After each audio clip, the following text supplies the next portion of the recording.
charge of your life? Are you the one that moved the chairs and puzzles or pieces of your life? Are you on a pattern or a plan that is designed by you? Welcome to Streams. On this edition of Streams, I'll be sharing with you 5 fundamental keys that makes you to take charge of your life. You see, when I asked you if you are in charge of your life, it was not meant to be a trick question. Neither do I want you to give me a default answer of yes. It was a question for you to ponder, because very many times people thought they are in charge, whereas other things influences their decision, takes control of their life. In fact, a different thing that is not part of their life controls how they live their life. That's when you should ask the question properly. Am I actually in charge of my life? Have I contracted my life to other things, situations, and other people? On this edition, you will need to reflect on that question seriously and to ask yourself, looking at yourself highball to highball, to really examine if you are in charge of your life. Number one key that you need to know is stop reactive living. Stop reacting to things instead of living based on a pattern or a preset divine order of activities. Take, for example, some people in business or even their life wake up, you are only reacting to what other people are doing to you or with you. You don't have a set out outcome you want to achieve that day. You pick up your phone or your laptop. What you are doing is you are checking mails that you did not pre-plan to check. You see notifications and you respond to it.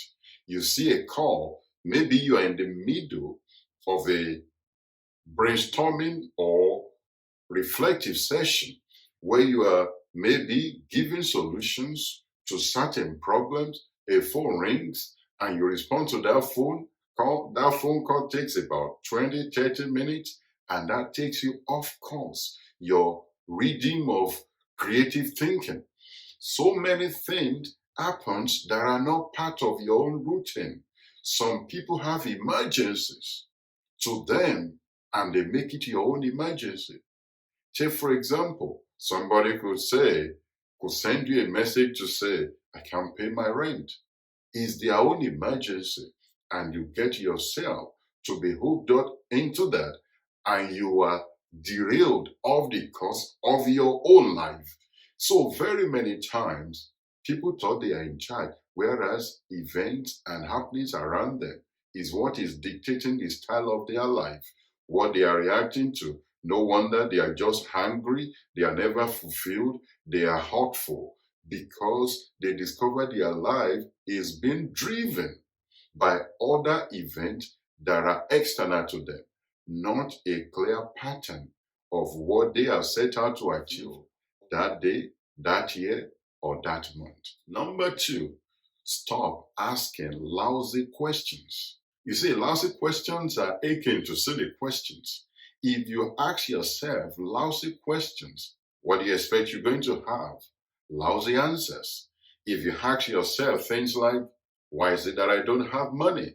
Or I can't pay my bills, I can't pay my rent, I can't pay for my holidays, or I can't send my kids to good school.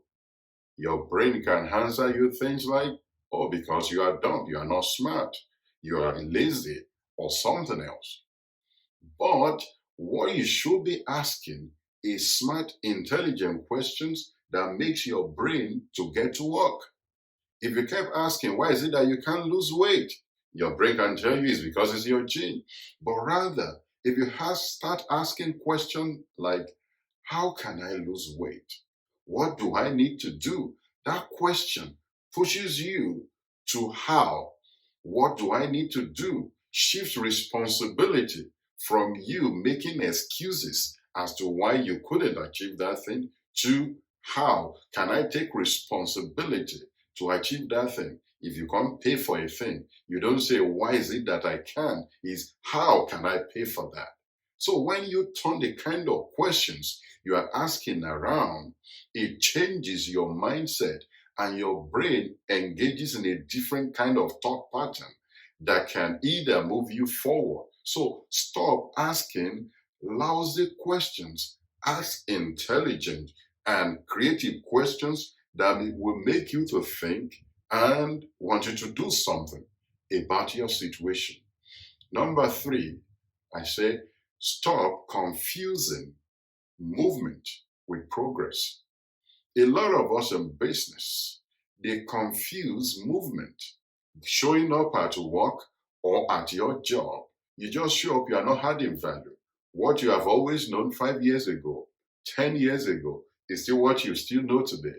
And you are harassing your boss to give you more pay for just showing up, not adding any value. You are just marking time. So, also in business, you can't expect your business to just grow without you bringing innovation or something creative to play, increases customer satisfaction, or improving the quality of your product. You can be busy, like a lot of you know. You can show up at your work, you can be there from 9 till 5 or 10 till 6, but you ask yourself, what did I actually achieve today? Very many times, nothing. You didn't do anything important. You were responding to a lot of emergencies and other people's problems, but you never really did anything important that will move your own life forward or move your business forward. You can be seeing a lot of movement in business back and forth, but no progress. Don't worry so much about change because change is inevitable. Change is happening to you. Time is going. You are counting days, you are counting months. When your bills are due, you know. But progress is what you want to focus on. I used to be at this level. Now we're at this level. This was our revenue few months ago. Now this is our revenue. You begin to measure progress, not movement or activities. Number four, know what you want. If in your vision, your business, or your career, you can answer with one sentence what you want, you need to sit down and reflect as to what exactly do I want. When you get into a business, what do you want? When you got into that office, what do you want? When you got into that venture, what do you want? You need to know what you want out of life. You can't just drift through life. You can't just assume that once you do some good, you are not hurting anyone. Things should just work out for you. Know what you want in life so that when you are off course, you can bring yourself back in line. And if you get there, you will know. So if you know what you want in life, you'll be able to know what you need to do and how to do it. But if you have not settled the question of what exactly do I want? I've started this business, what do I want? Why am I in this business? You can check one of our videos on this channel on your understanding your why. And if you have not yet subscribed to this channel, there's a subscribe button. Be sure to subscribe. Number five, finally, is focus on where you are going. I was having a conversation with a friend earlier today when we're talking about focus. A dog is not envious of an eagle because their focuses and their domains are different. Neither is an eagle envious of a dog. If you're an eagle, go soar high. Don't walk like a dog and peg the floor. You are meant to soar high. Don't begrudge anybody. You just need to focus on where you are going.